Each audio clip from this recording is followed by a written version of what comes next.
Muy buenas tardes a todos. Esta es la bandera de mi país, Bolivia. Y este otro es la bandera, la huipala, de los pueblos indígenas de la región de donde vengo. Mi nombre es Toribia Leroquispe, soy activista indígena por más de 30 años. Por la defensa de los derechos de los pueblos indígenas y también por los derechos humanos. Pertenezco a una organización que se llama Consejo Nacional de Ayllus y Marcas del Collasuyu, CONAMAC. Mi madre desde muy pequeña me impulsó para que yo sea algo en la vida.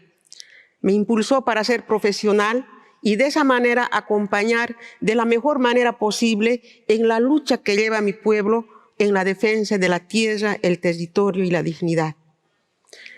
Para comprender la situación que vivimos ahora, los pueblos indígenas y el pueblo boliviano en su conjunto, quiero destacar dos puntos bien importantes.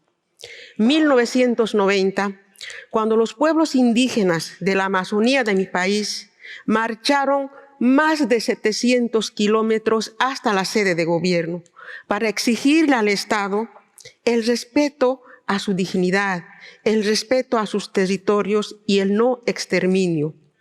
Este año fue muy importante porque de ahí en adelante el país, Bolivia, se visiona hacia una transformación total, un cambio estructural.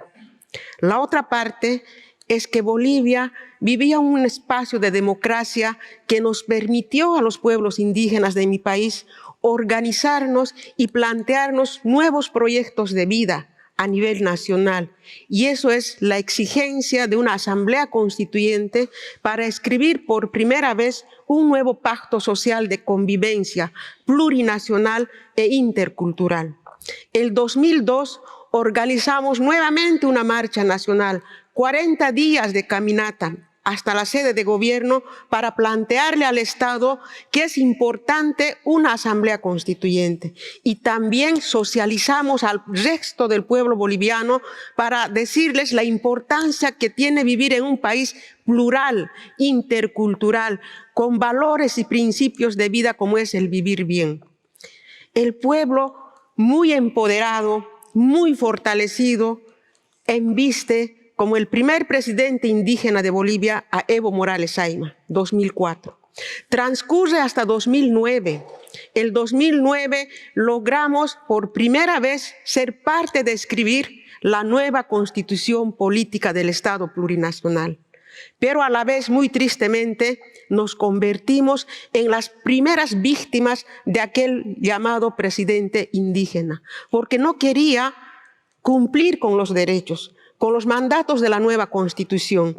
Por eso en el 2011 organizamos una gran marcha nacional, más de 1000 hombres, mujeres, niños y niñas marchando de acuerdo a nuestras costumbres, de acuerdo a nuestra cultura, para exigirle que el gobierno de Evo Morales realice una consulta para construir una carretera que atravesaba por medio de una área protegida un parque nacional y territorio indígena llamado Tipnis. Pero la respuesta fue una intervención, una represión brutal, criminal, y desde aquel día nunca más fue lo mismo, porque los líderes que exigíamos el respeto a los derechos de los pueblos indígenas fuimos humillados, denigrados. Nos decían que recibíamos millones de dólares, millones de euros de la CIA, del imperio norteamericano, que éramos traidores del partido, y así nos acalló la voz. Destruyó nuestras dos importantes organizaciones nacionales, mi organización CONAMAC y la Organización de la Amazonía de Bolivia. Ya no teníamos posibilidad de decir nada. Y además, hasta ese momento, había ya tomado el control de todos los órganos de poder, de las principales instituciones como son la policía y el ejército. Nadie, ninguna persona podía trabajar si no estaba inscrito en el partido político. Y así nos negaban proyectos, acceso a beneficios, acceso al trabajo. El mundo estaba muy feliz aplaudiendo todo eso porque así se invisibilizaba, se encubría esos actos de violencia, violaciones a derechos, y lo peor es que en 2014 un tercer mandato presidencial con el 60% de los votos. Pero algo pasó, porque para 2015 él mismo, en su afán de atornillarse, de quedarse para siempre en el poder, convoca a un referéndum nacional para un cuarto mandato presidencial. 21 de febrero de 2016, Bolivia le dice no, ya no te queremos como presidente. Pero él no hace caso a ese resultado. Con la fuerza de sus organizaciones, de su militancia, logra un fallo a su favor de que su reelección indefinida era un derecho humano. La oposición, la gente se moviliza y empieza a protestar y además a conformar plataformas ciudadanas que hacen un seguimiento riguroso hasta las elecciones de 2019, porque la democracia ya estaba en peligro total. No queríamos tener un país en dictadura, menos llegar a la desgracia de nuestros hermanos de Cuba, Venezuela y Nicaragua. Por eso se hizo ese control. Llegamos a 2019, es por primera vez que yo me convierto en candidata para diputada nacional en el bastión de Evo Morales, muy difícil de ingresar, imposible de ingresar a las comunidades y municipios para hacer campaña electoral. Aún así, el día de las elecciones estuvimos mirando el conteo rápido, se paraliza el conteo, la gente ya estaba observando, sale a las calles a denunciar un fraude electoral. Y ahí empieza la crisis política, porque Evo Morales no quería aceptar esa situación. La movilización le exige, le obliga a que pida a la Organización de Estados Americanos que se realice una auditoría. Pocos días después, la auditoría confirma de que evidentemente hubo fraude electoral. Todos discutíamos sobre el fraude electoral, pero les diré honestamente que fue desde el extranjero que llegó las voces: en Bolivia hubo golpe de Estado. Fue desde afuera lo que llegó eso. Nosotros discutíamos el fraude electoral. Avergonzado Evo Morales, su militancia, sus principales dirigentes le piden que renuncie. No ha sido la oposición. Él renuncia, presenta su carta de renuncia y huye a México. Pero Bolivia ya estaba enardecida, enfrentados entre hermanos, al borde de una guerra civil. Todos habían renunciado, los que tenían sucesión constitucional renunciaron y la silla presidencial vacía, abandonada el gobierno. En esas circunstancias asume de presidenta la señora Yanine Áñez, presidenta transitoria constitucional. Y en su afán de realizar una pacificación, el ejército provoca una masacre. Y la verdad duele mucho, porque murieron hermanos indígenas, hermanos empobrecidos de áreas rurales. Todo eso seguimos, se anulan las elecciones, llega 2020, nuevamente elecciones, era más, yo digo, más triste y más peligroso realizar elecciones, porque nos querían matar. No podíamos realizar campaña. Y yo digo que somos sobrevivientes de esa campaña, porque todo apuntaba a nuestro cuerpo, a nuestra familia, a nuestras casas.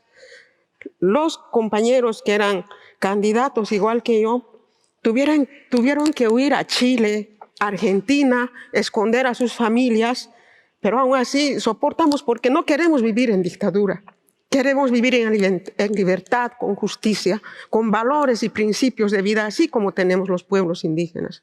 Pero ellos ya tenían un discurso: golpe de Estado, justicia por la masacre, y eso les llevó nuevamente a que Luis Arce Catacora sea el nuevo presidente.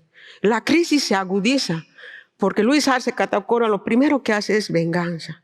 Hasta ahora tenemos más de 250 presos políticos. Los primeros en ser encarcelados fueron aquellos que estuvieron en esas movilizaciones. Uno de ellos es Marco Pumari, un líder indígena de Potosí que fue candidato a la vicepresidencia, encarcelado, no por los delitos que se dice, Después viene Yanine Áñez. A ella sí le corresponde un juicio de responsabilidades como expresidenta, pero le inventaron un caso como ex senadora y está en la cárcel. Después vienen otros líderes indígenas, entre ellos César Apaza, que en estos días se debate entre la vida y la muerte porque no le permiten ni siquiera una asistencia sanitaria como él requiere. Entonces lo que hace el gobierno es encarcelar a los opositores, acallar nuestras voces y nosotros, todos igual amenazados, no podemos ejercer nuestros derechos políticos y eso he venido a denunciar a ustedes. Esos hechos de abuso de poder, autoritarismo y sobre todo el uso, la instrumentalización de los pueblos indígenas, porque más de 18 pueblos indígenas nos encontramos en peligro de extinción. El modelo económico extractivista basado en la extracción de recursos naturales ha flexibilizado normativas. Mis hermanos indígenas contaminados su sangre con mercurio, con cianuro, pero el gobierno no hace nada, no tiene voluntad de luchar o de hacer algo por los pueblos indígenas, pero bien hace creer al mundo de que son el gobierno indígena y el mundo lo aplaude y de esa manera se encubre toda esa violencia que viven los pueblos indígenas en mi país. Yo quisiera y les pido a todos ustedes como aliados de la democracia, la no dictadura, también sigan a Bolivia, cómo estamos los pueblos indígenas, si realmente tenemos un gobierno indígena que defiende, protege y garantiza la vida de los pueblos indígenas. Eso he venido a denunciar. Quiero que me ayuden a decir que viva la democracia, que viva la libertad, que viva la justicia para todos y para todas. Muchas gracias.